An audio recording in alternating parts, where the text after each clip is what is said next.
Anchorage on Friday, the largest city in Alaska, where Donald Trump and Vladimir Putin will meet in a few days' time.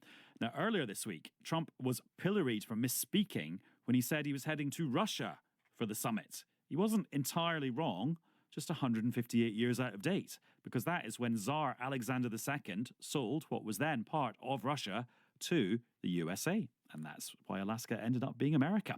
Now, Susan Smith-Peter is a professor of history at the College of Staten Island, a senior college within the City University of New York. Hello, Professor Smith-Peter.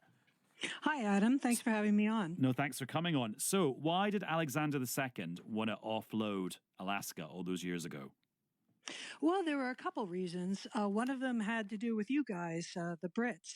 If you remember, the British and the French had just beaten Russia in the Crimean War a few years before that. And there was this thought that, if they sold Alaska to the United States, perhaps Alaska would become the first stage to taking over Canada or perhaps British Columbia. So there was part of that.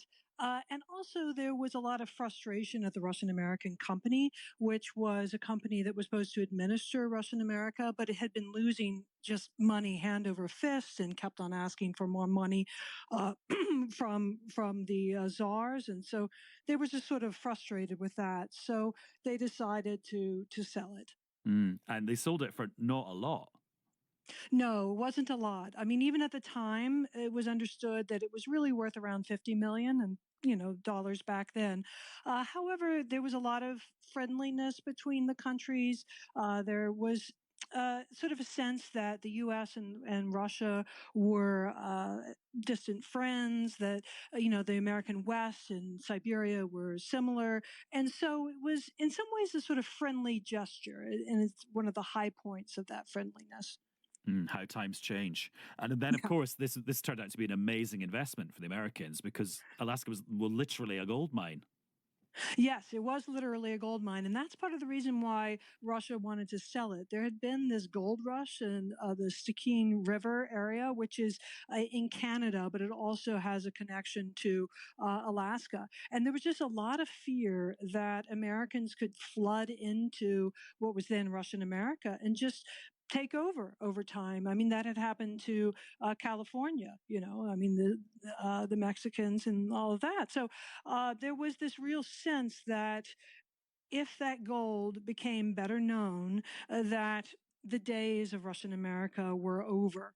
So, and then, of course, later deposits of gold were indeed found, and that was a big part of the settlement of Alaska at that time. Of course, there had been people there before, but many people flooded into America, into Alaska at that time, yeah. And then kind of bringing it up to the modern day, I mean, where is Alaska in the modern American psyche? Is it like fully a state like all the others, or is it treated a bit like a sort of, I don't know, a bit of a stepchild? I would say it's sometimes presented as like the true America, because you have to understand this idea of the frontier and the frontier as being the centrally important thing.